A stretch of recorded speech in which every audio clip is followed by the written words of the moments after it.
Hi there, and welcome to Bay Area Student Shorts. My name is Loren Gonzales, and I'll be your host for the evening.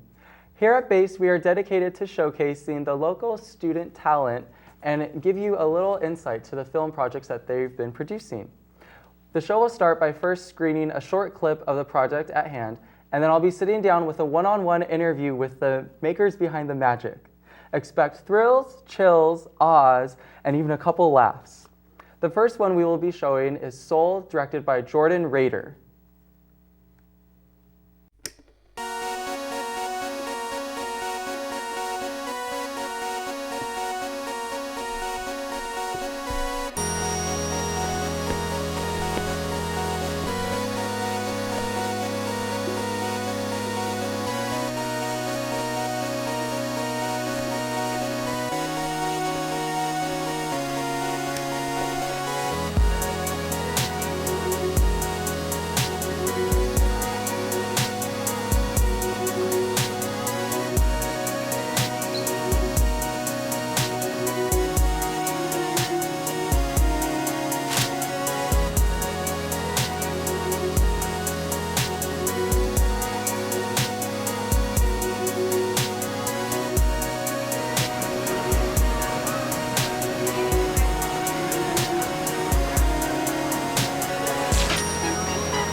Alrighty, is there anything better than a great pair of shoes, especially when you have two to work with?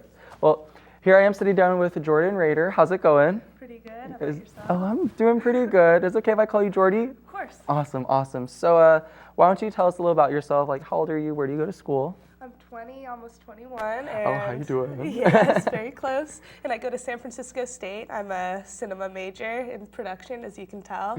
Awesome. So Definitely striving to become a director.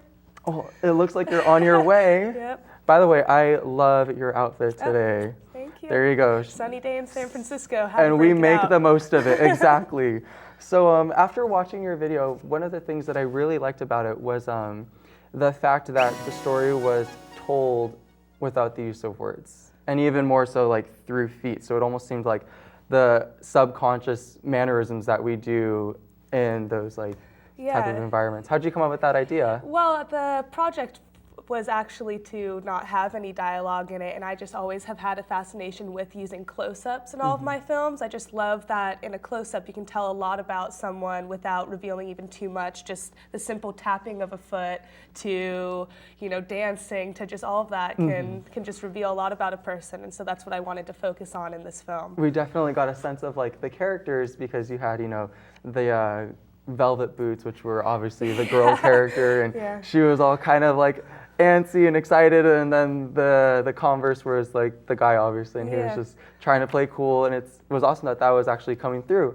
Yeah, now, I heard that you filmed this with a 16 millimeter camera. Yeah, I filmed it on a B.A.S.S, and actually, I believe the B.A.S.S was created in the 1927, so at San Francisco State, we're able to have access to these cameras. Although it might be a pain at times, it's definitely worth it, and it's really an amazing process. Well, that is awesome, getting back to our original roots instead of digital. Yes. Well, thank you for sitting down with us. Hopefully we'll be seeing more of you. Yep, definitely. Awesome. Count on it. Awesome. Alrighty, well, if you guys would like to keep up with Jordan, you can check her out at youtube.com/JordyRad. Our next piece is directed by Alexander Payne and is called Knocked.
Spooky. Oh my goodness. Well, here I am with Alex Payne. How's it going? It's going really well. You're looking very dapper today. Thank you. Yeah. Thank you. So why don't you give me the basics? How old are you? Where do you go to school? I'm 23 years old. I'm a recent transplant to the Bay Area. I came from New Mexico, and that's where I did my undergrad. So Awesome. I'm a graduate student at the Academy of Art University downtown. Well, holla, there you go. Yeah. Awesome. Well, after watching your video, I have to say I was not expecting to be as literally like scared and feel all that suspense. I mean, when the hand came through, I was just like, you felt like something was coming, but it still got me. I was just like, oh my goodness. So what was like the main difficulty of, really getting the horror genre like in effect? I think it's keeping it as basic as possible and as visceral, because you really want to speak to people in a way that doesn't come off as comedic or whatever, and that's one of the main pitfalls of horror filmmaking, I think. So I was just trying to go for a mood and stick with that as much as possible and keeping it very simple. And definitely I would say what helped the mood was your use of lighting. I have to say, the way the shadows were just like crawling over the wall was the most eerie thing. How were you able to achieve that? I'm very fascinated with film noir as a genre, and they work with very minimal lighting. So usually it's just a lighting source that shows up in the scene, or just one with very very contrasty shadows, so very dark blacks and very bright whites. So it. Just combining film noir with other genres, I find, really satisfying. It had a very like Alfred Hitchcock feel to it, especially like towards the end when the character walked over. You could just feel his presence, like about to like swoop down on the characters. Very exciting. Thank you. Yeah, definitely. Was there anything else like getting the actor to portray any type of emotion? Was that hard for you, or? Mostly it was. The film itself came from that was my house shortly after I'd moved in, and I had actually had like not that experience, but it came from just me wandering around in the garage and the light turning on. And well, you definitely know your way around your own place. Yeah. Well, very excited to see you. If you want to keep up with him, definitely check him out at vimeo.com/enemypublico. All right, well now we have something extra special for you guys, a music video from the band All Ages.